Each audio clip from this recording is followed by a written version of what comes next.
out that the sun shines down its power to all the world and makes the wind blow strong as it will.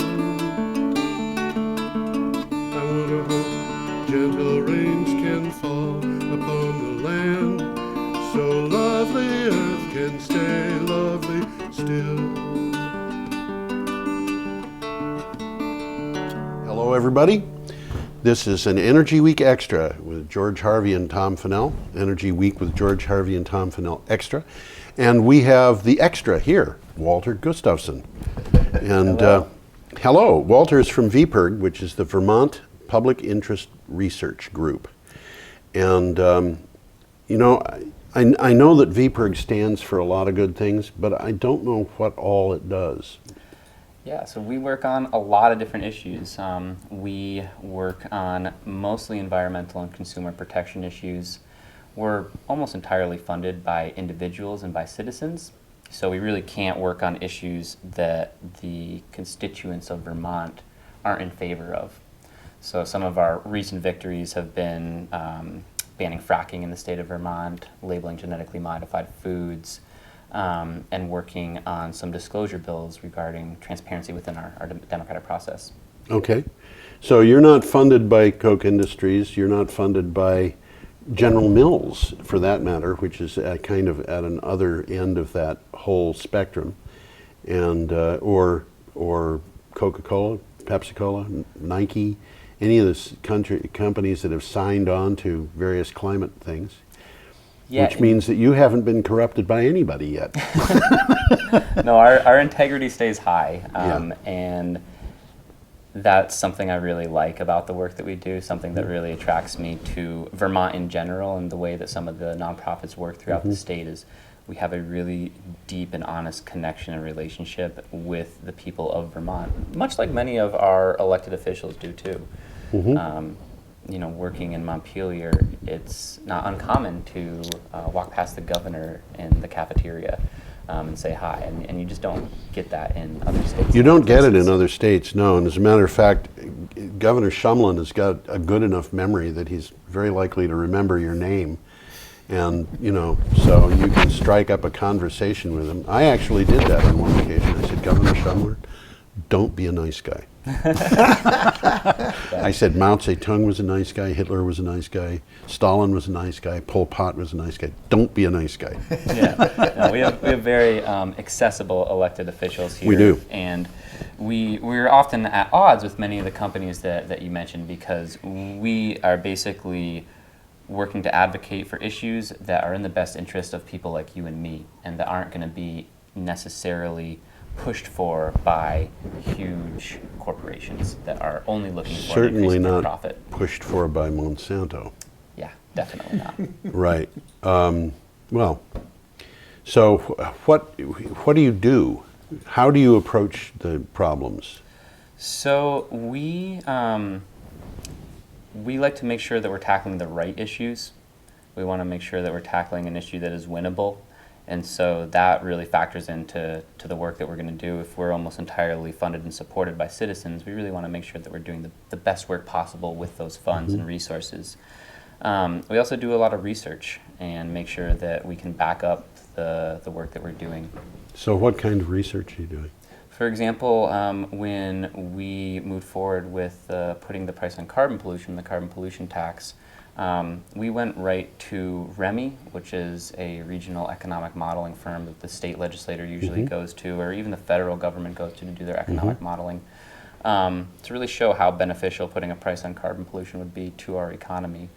Did similar things when we were working on GMO labeling, toxic chemical reform.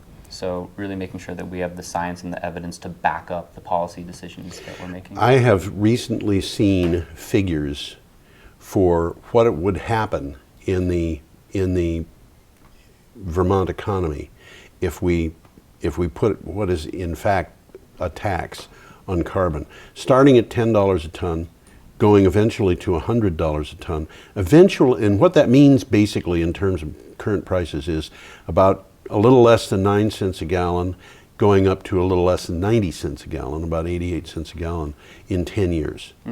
And that sounds like a nuisance for a person who drives a car, possibly.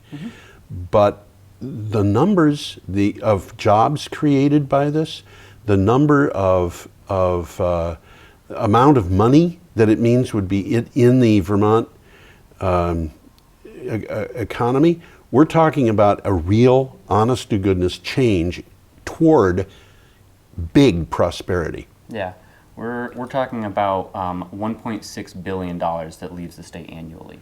Okay. That's a huge chunk of change. That's more than they make in a week. Yeah, that's more than a lot of Vermonters make in a week, and it's their money that's leaving the state. It's Right. their investment, and there's a lot of benefits. If you took that $1.6 billion and decided to invest it in benefits in the state, you can get a lot out of that. You can get a lot out of that. In fact, you could basically say, oh, let's get rid of income tax. How's that for an idea? Yeah, or sales tax. And in fact, under the current proposal, we cut the sales tax by an entire percent.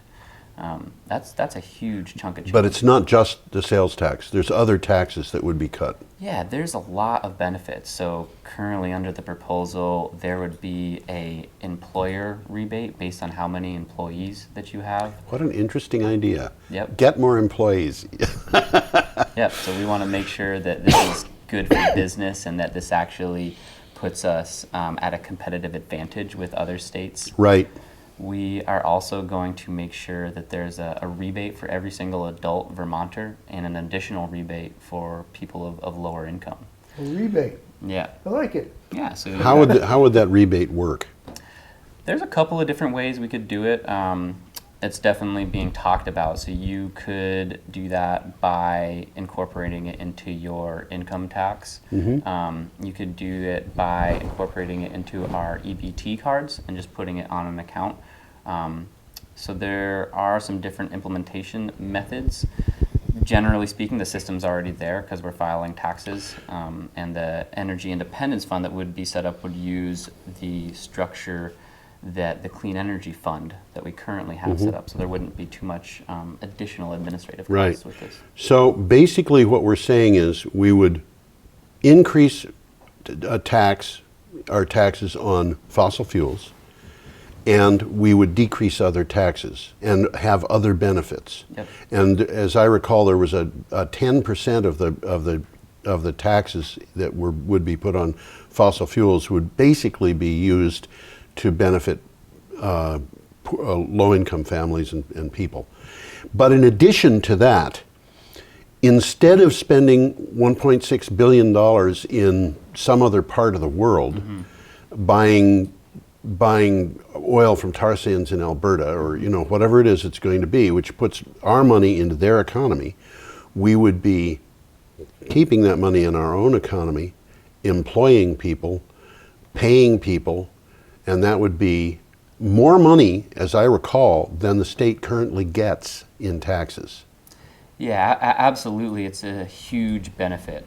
We pay a significant amount out and don't get a whole lot back for it. Right. I think that's really important. Well, we're paying money for something that we burn. Yeah. So it would be like, okay, let's just say that we could do this a little differently. Let's pay our next door neighbor for his trash, and then we burn it. Right, and then what we're saying is we'd rather tax what we burn instead of what we earn. Yes, there you go. Because we want to put the purchasing power in the hands of the consumer so that they can be incentivized to make these energy transitions. So we just really want to substantially reduce Vermont's greenhouse gas emissions. We want to do so in a way that is economically beneficial for the state and grows jobs here, and in a way that really holds low-income Vermonters harmless. There's this dichotomy in our society that it has to be the environment versus the economy, and it really doesn't have to work like that. Actually, the more I see on this, the more I see that it isn't the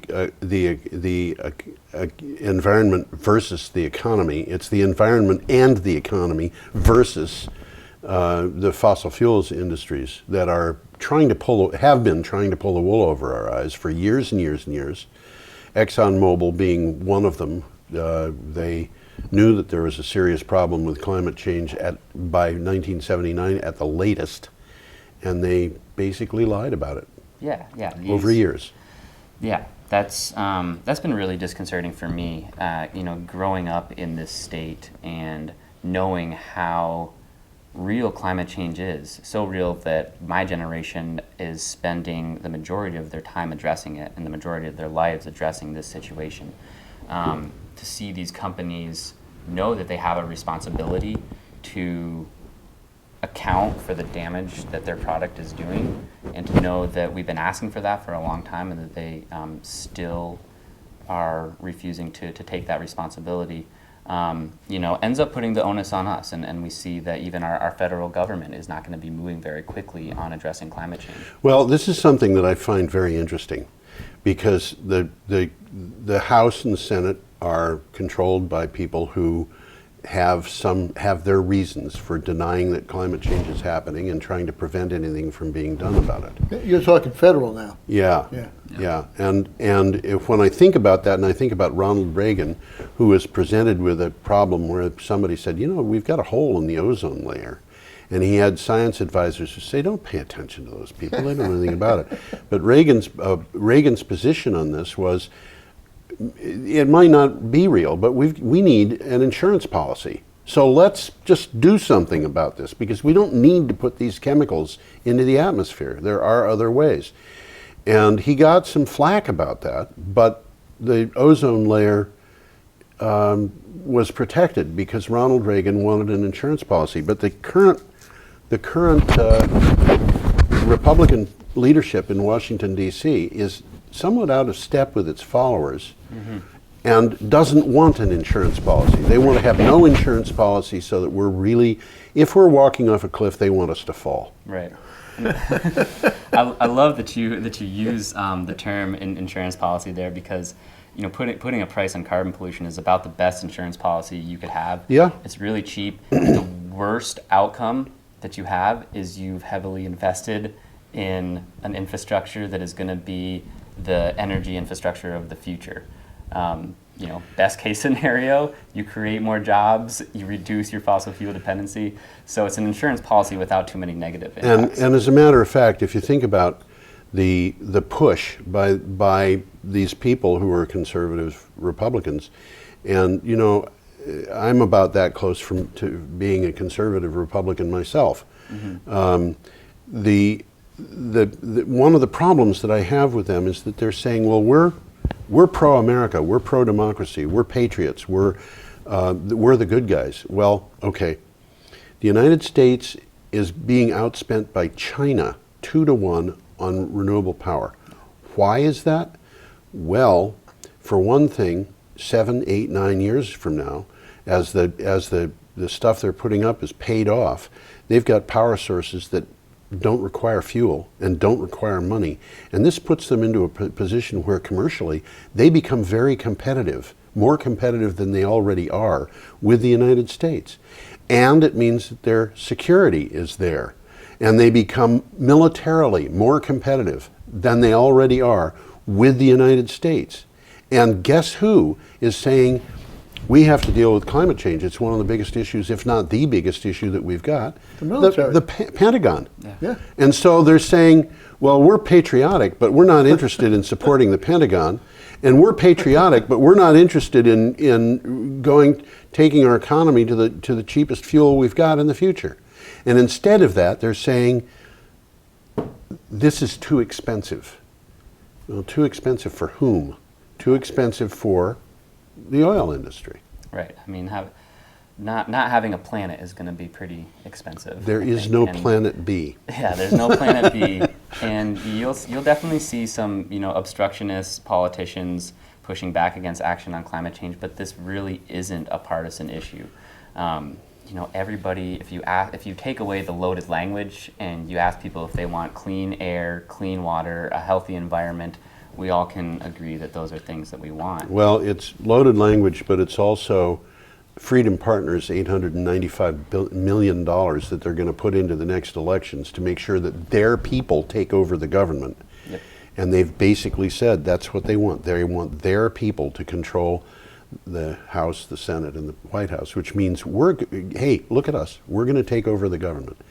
And why are they doing that? Because they want to make sure that their backers, and who are they?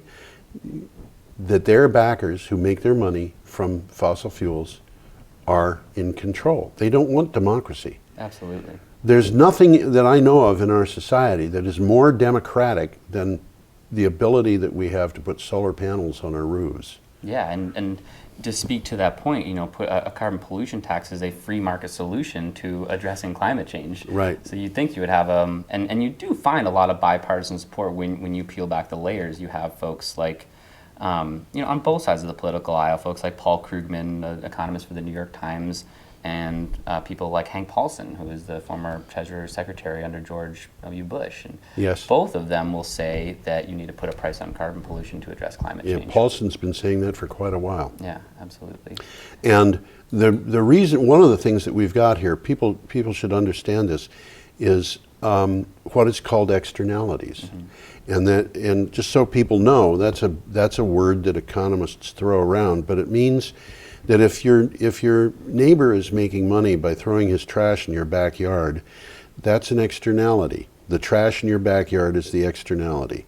Well, To him. yeah, that's Not to you. It's to you. It means you got a mess to clean up. We've got rivers and streams and ponds and lakes in Vermont that you can fish in them, but you you'd can't eat the better fish. check to make sure that they aren't too badly polluted to eat the fish. And the Fish and Game Service has got a list of them that will tell you how much fish you can eat, depending upon whether you're an adult or a pregnant woman or a child or whatever. And there is one river in Vermont that I know of. They say don't eat any fish, none of it. Don't eat any quantity of it, none of it. And that's the Hoosick River. Mm-hmm. And there are other places, Lake Champlain. You can't just assume that the fish in Lake Champlain is good. Okay, somebody did that. That's not natural. Right. And that is the result of 100 years of burning coal in the Midwest. We did not benefit from that coal at all. Mm-hmm. It's We got the acid rain, they got the electricity. That's right. And they got the money, and they're the only industry that I know of that is allowed to pollute for free. We at least do have some regulations and penalties and fines for if you're going to dump toxic chemicals into a waterway, if you're going to leave trash lying around. But yet the oil and gas industry is the only industry that uses our ozone as an open sewage pit for their product. Although I will say that there's another industry that does something that's very similar to that, and that is the pesticide industry, which is dumping toxins on fields. Yep. And that whole scheme is basically flawed. And there are people who grow vegetables and fruits and animals, whatever, without GMOs, without the toxins, without, and interestingly enough, some of them make more money than they would if they were growing with those things. But we have a mindset in this country that we need to have huge industries, not big industries, huge industries. I'm reminded of this, the people complaining about big wind. Mm-hmm. And big wind, I actually went to look up, what does this mean, big wind? And I found a couple of places where and I've been looking at this among my news things, for 2 years now. And one of the things that I found was a couple of projections saying the wind industry would be $95 billion in sales of turbines, all makes, all models, worldwide, $95 billion a year, sometime next year or the year after. Right. $95 billion a year. It sounds like a lot, but if you go to Wikipedia, which in this particular case I think the article is probably pretty good, mm-hmm. They have an article called List of Largest Industries by Revenue. 63 industries, 21 of which are in the oil and gas sector. Right. And every one of those industries, those companies, in order to get onto the list, has to have a revenue of $100 billion a year, which is more than all sales of all wind turbine models worldwide. And every one of those 21 this is not a battle of David and Goliath. This is a battle of David versus an army of Goliaths. Wow. And you've got people who are saying, down with big wind, and their words are just comfort to the kinds of industries that they would complain about if they really knew what was going on in the world. So big wind might be big compared to other wind, That's, but it's small compared to oil and gas. yeah, it's big compared to Brown and Roberts hardware store, but compared to oil and gas, it hasn't even hit the charts yet at any level. Yeah. It's No, oil and gas has been around for over 100 years. and still And it's been big Yeah. for over 100 years. and it's been getting its support from governments for over 100 For over 100 years. which it currently is estimated at over $500 billion a year. And so they're getting about 4 or 5 times as much as the wind industry. At least. And if the supports were taken away from both of them, you'd probably never see a natural gas plant built. Uh-huh. Yeah. We have lots of alternatives, that's to say the least. And Yeah. it is really frustrating to see people saying no to so many things, because it to me takes away from the severity of the problem that we're in. We have to address climate change, and if we want to meet these goals, and you're right, we are not even close to big wind or even big solar. There's a lot of conversation happening around the state about siting and where it should go, and I think it's a healthy conversation and debate to have. But the bottom line is we want to get 90% of our energy from renewable sources by 2050, and I think some of us want to do that sooner. And yet only 2% of our energy comes from solar, and less of that from wind. So we have a lot that we need to do. Actually, we've got a lot more than you would. You were at the VCAN conference. Mm-hmm. Did you hear Chris Recchia talking? Yeah. So if we And lose Hydro-Quebec, then But he said We still we have are even more. producing 288 megawatt hour. We have 288 megawatts of renewable capacity in Vermont now, most of which has been put on in the last 4 years, and that is This more. is existing capacity. This is existing Wow, capacity, and that's that a is big number. It's more than we bought at one time from Vermont Yankee. Mm-hmm. So we have got capacity, and he said, "Yeah, I get it.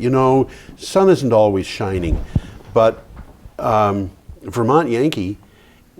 It had its own problems, and its own problems, if you've just ignored nuclear problems, its own problems included the fact that as a big centralized baseload power plant, it was absolutely inflexible, and it was a very bad match for grid demand. Solar and wind can be a really good match for grid demand. especially Yeah, wind. that's true. That's interesting. Solar comes on in the afternoon when you need it most. That's right. Right. And the wind, if you've got contracts from wind farms, one in Maine, one in Massachusetts, one in Canada. wind's always blowing The wind's somewhere. always blowing somewhere.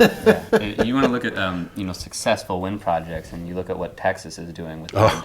man. That's true. That's quote, interesting. Successful is an interesting term there. Financially successful, to say the least.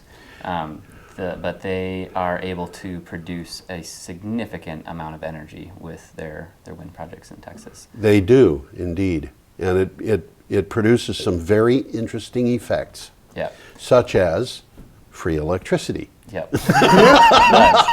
Hey, folks, how would you like to have free electricity? Whenever I think Move to Texas. we could do it in Vermont. Yeah, we could. Whenever I hear that, I think about Jimmy Carter saying, "Come down to Georgia. You can have free kudzu." Right. And But there are electric utilities in Texas that give away electricity for free between 9 p.m. and 6 a.m. and you can charge your household battery or your car battery or both with that and use that power for free during the rest of the day. And it's all legal. And it's all legal. That's right. And but you got to have the wind turbines to do it. Yep. And, again, you've got these people saying they're bad for health. Well, I have a big complaint with that one, because the Australian Medical Association, which did all that research on it, came to the conclusion that wind turbine syndrome is real, and it's caused by stress. But the stress comes from the anti-wind activists and not the turbines. It's certainly an interesting issue, and not to take away from people's concerns, but there's absolutely no scientific evidence that backs up that wind turbines are bad for your health. And there's no scientific evidence, no data evidence that wind turbines reduce the value of properties that are nearby. In fact, there is evidence, though be it somewhat anecdotal, that they increase the value. This is something that is interesting. We have a local wind farm that people want to build, and the local people are saying it'll wreck our property values.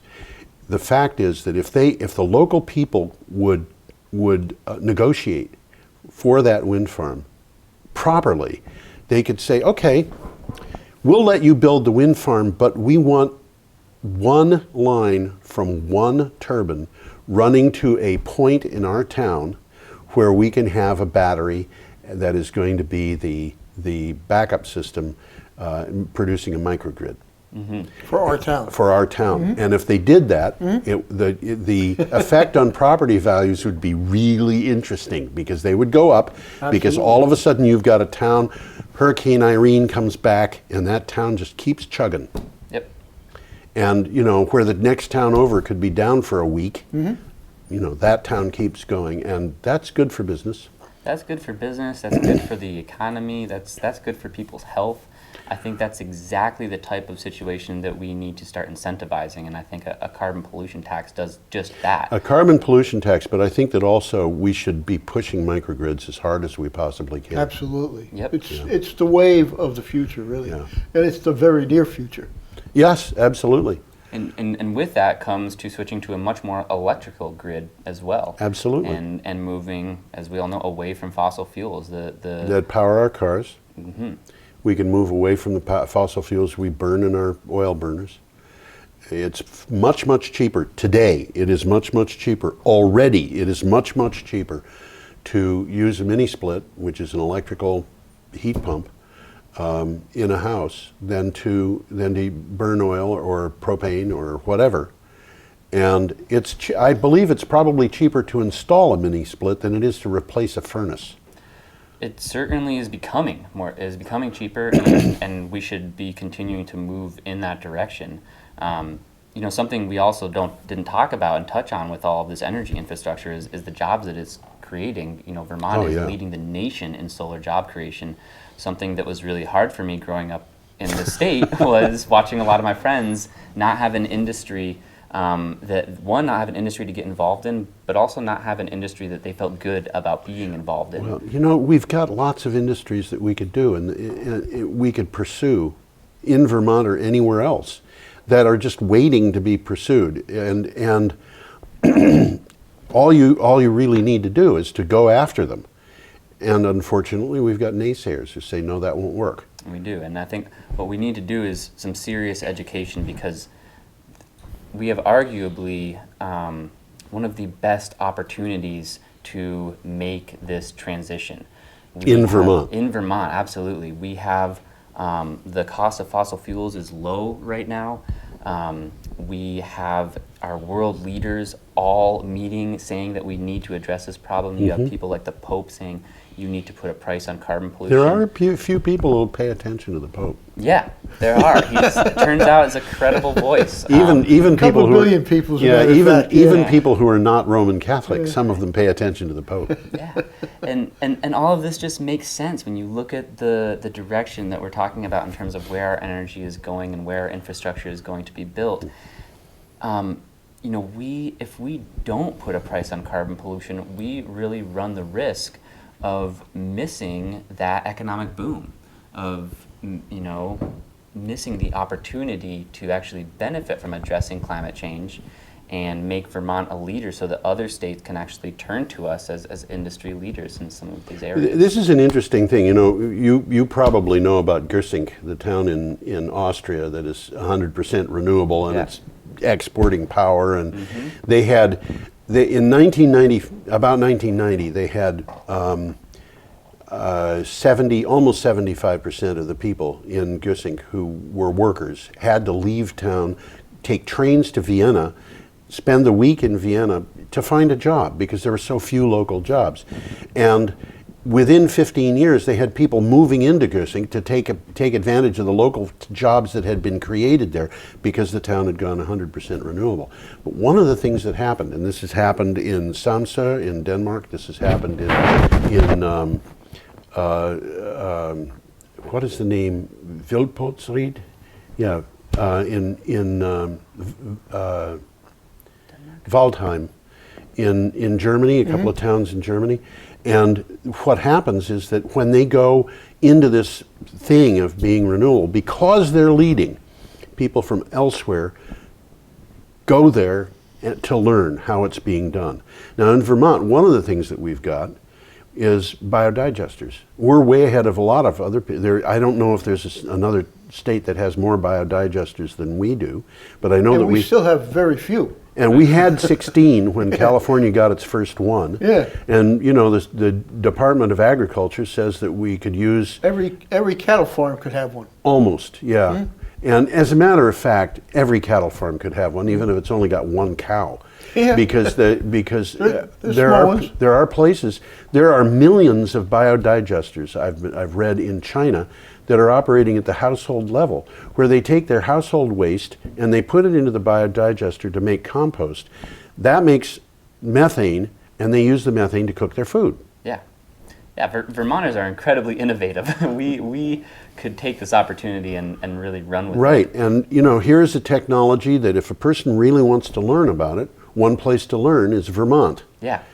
And there are other things also that, you know, that Vermont has been doing, which is one of the things is this carbon tax. We're addressing we're thinking about a carbon tax when many of the states in the United States, if you say carbon tax, they're gonna run for the doors. Yeah, and you know, you'll have a lot of opponents of this say, why should Vermont lead? We lead on so many other things. Why should we stick our necks out for this? But it turns out that you know, leading, we don't always lead just for the sake of leadership, that actually being the first one out of the gate, there's a lot of benefits. You benefit more from leading.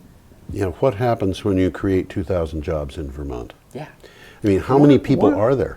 One of the things that is happening in Vermont is there's a lot of people making a nice living installing solar. Yeah. Yeah. Now we talked about it in this show. San Antonio, Texas has a program to install renewables, particularly solar. And one of the codicils in their grant process is that the solar panels have to be made in San Antonio. Right. That's great. Is there a law that says? Why don't we do that here? Well, there is one thing that we make in Vermont, and it's among the best, and that is Northern Power Systems makes wind turbines. Yep. And they are among the best wind turbines in the world. They are wind turbines that are specifically designed for hard conditions, and you can use them in places where other wind turbines wouldn't work. And you know, this is a technology that, you know, we could pursue that more. Certainly we could make solar panels in Vermont. The only thing that we're lacking there is sufficient sand. Yeah, we have a lot of industry. Yeah, we're short, really short on sand. Cape Cod does have more.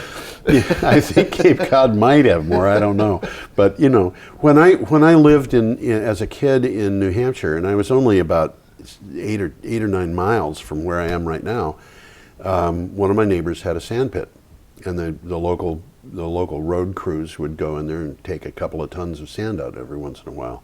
And you know, he was just a farmer, and he'd get paid some pittance for the sand that the road crews took, but it was cheaper than getting it from somewhere else. But you know, it's all over the place. Yeah. We have resources. I think that's We've got resources. one of the resources we don't have is our fossil fuels.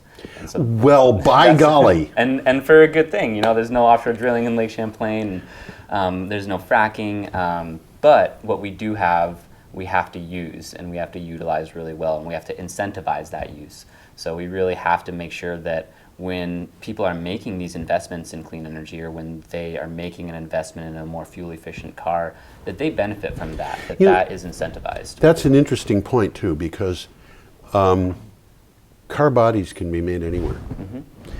Out of virtually anything. Out of virtually anything. Even cardboard. Yeah. Well, I knew a woman who was in Germany after the Second World War, and she said, that was They had cardboard They had cars. cardboard cars, and a car with an internal combustion machine engine can be converted into a car that's electric. This has been happening for years and years and years, and that can be done locally. And in fact, if you think about it, electric cars can be manufactured just about anywhere. And because like Morris Garage, you remember Morris Garage, MG? If you look at the MG, or you look at the Triumph sports cars from the UK, my brother owns an Aston Martin that was made in 1937, and I used to have a TR3. It was the only sports car I ever had, and it was the only car that I ever had that anybody would be attracted to. But I used to have a TR3, and my 1962 TR3 and his 1937 Aston Martin had the exact same carburetor. Okay? Now, when parts like this are made, as they are made in the UK, and they're just kind of manufactured by a company that makes these things, they can be assembled all over the place by an organization like Morris Garage. We could have car manufacturers in Vermont. Yeah. And there's no reason why we shouldn't. And if those car manufacturers were using batteries that were manufactured by Tesla, engines that are, my Prius had an engine about this big, and it was I think a 35 horsepower DC motor, which just boggled my mind to have that much power coming out of a package so small. But there's no reason why that can't be done. I'm talking about things that are far more complicated than what is being done. Manufacturing trackers for there's Solar trackers. Solar trackers are manufactured Right here in Vermont. In Vermont, I know of 2 different companies. I know people who work in 2 We had a different guy here companies. talking about them. We did. We had, Saw that. and David Blittersdorf, of course, has got his organization.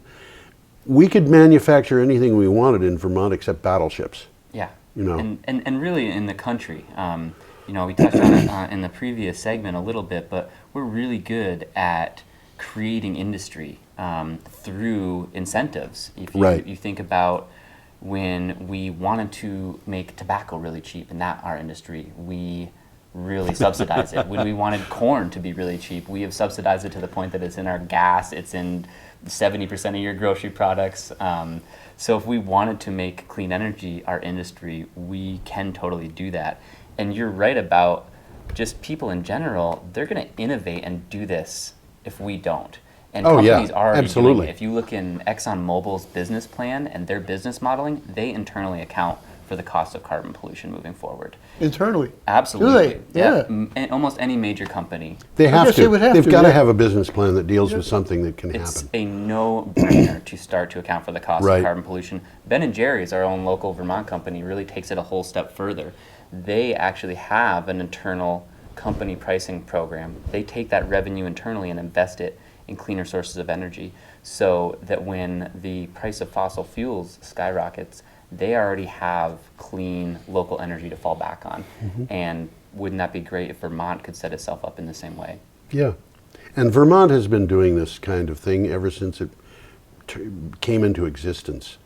I mean, if you look at this is something I get a kick out of this. If you look at the history of Vermont, there's a town called Springfield. Yeah. I spent a week there one night.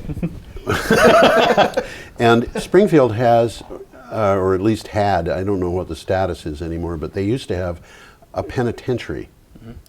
Still do, yeah. And the Springfield Penitentiary used to be one of the most important manufacturers of firearms in the United States. Yep. They had the people who were in prison manufacturing firearms. That was in the 1840s and 50s, but that's what they did. And I'm not suggesting that we go that route right now, but it does tell you something about the inventiveness of Vermonters and their background. Yes. This is something that is part of our heritage. You have a problem. What do you do about it?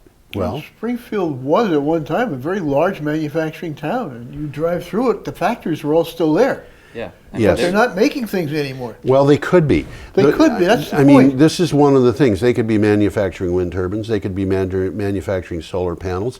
If they manufactured solar panels, and we do have plenty of sand, if those solar panels could be sold Anywhere. but they could accompany trackers that are made in Vermont, and some of the really neatest electric devices.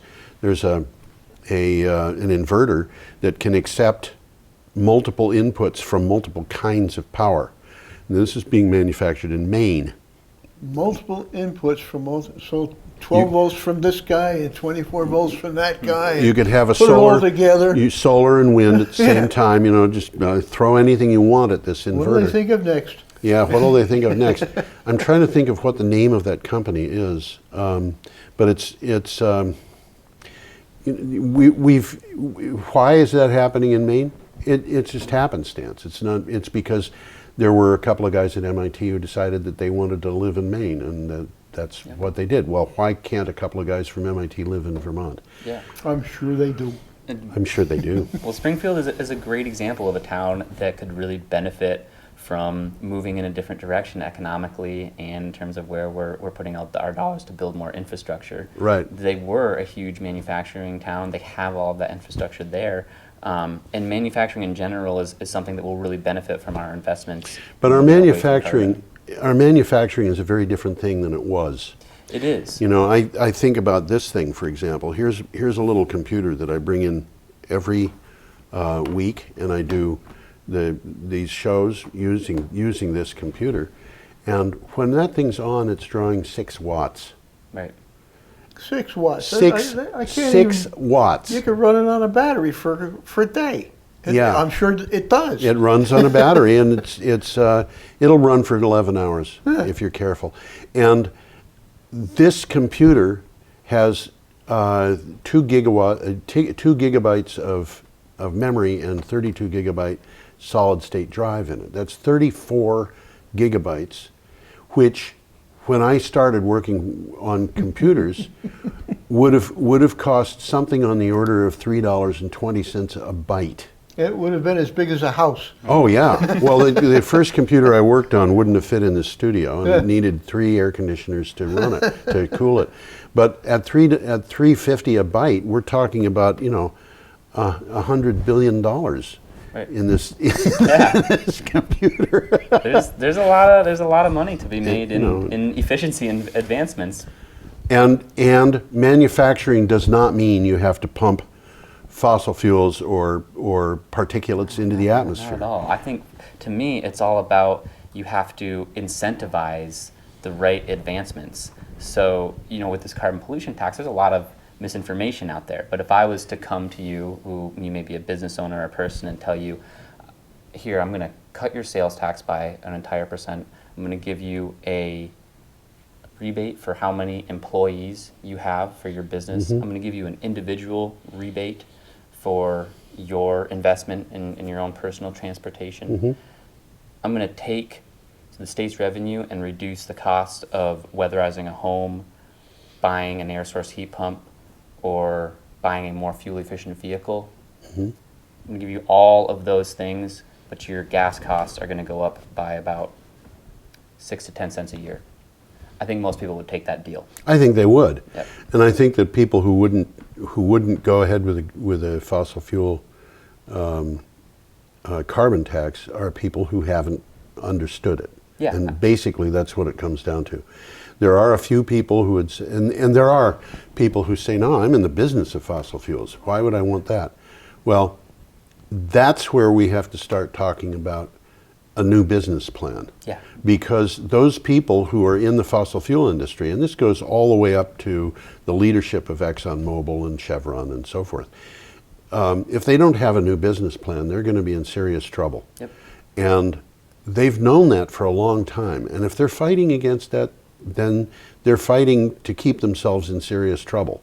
Yeah. And it doesn't make sense. But there are many, many businesses that, you know, a fuel dealer in Vermont has many ways that they could go forward. Yeah, they could absolutely become an energy provider. In fact, the fact that this is phased in over 10 years gives our fossil fuel providers the opportunity to start to diversify. A lot of time. Yep. That's right.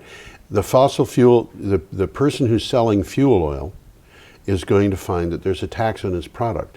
That is going to have very little effect on the bottom line for him from one year to the next. It does He mean just passes the tax through. exactly. It does mean that when people are moving to new boilers or whatever, and they say I need a new boiler, they're very likely to think, maybe what I want is a mini split instead, and that dealer has lost a customer. It's not going to happen very much faster because of a tax like this. Right.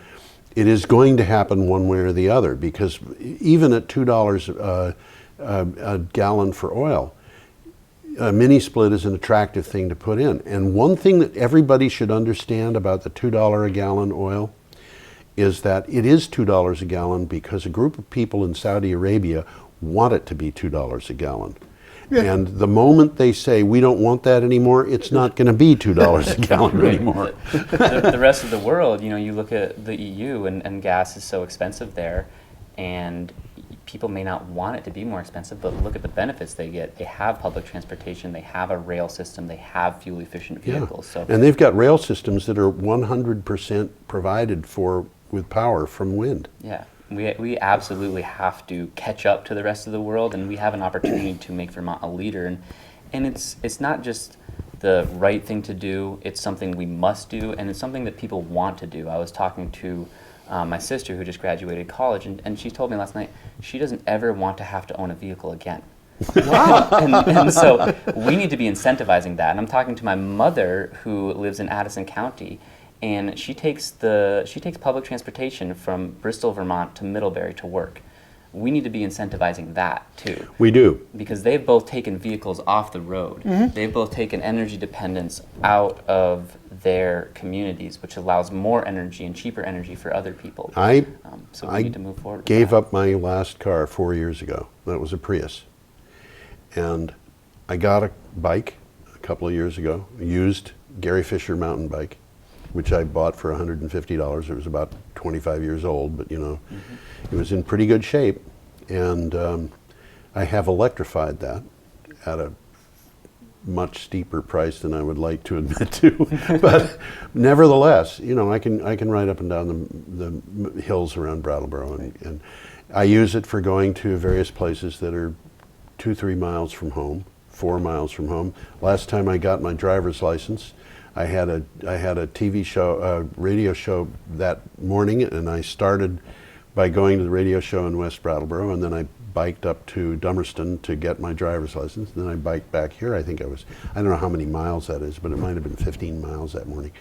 But there's nothing that has happened about this that has caused me to suffer. Right, but in fact, you should be incentivized to do that. You should actually be getting something back for that investment in your reduction in greenhouse gas emissions, because right now, while you have been doing all of that biking, somebody who is heavily invested in fossil fuels is getting the tax benefit because they're so heavily subsidized. So we need to shift that tax away. I would like to see would be a situation where I can take a bus, for example, if I want to go to Walmart, which I do because nobody in Brattleboro aside from Sam's has clothes my size.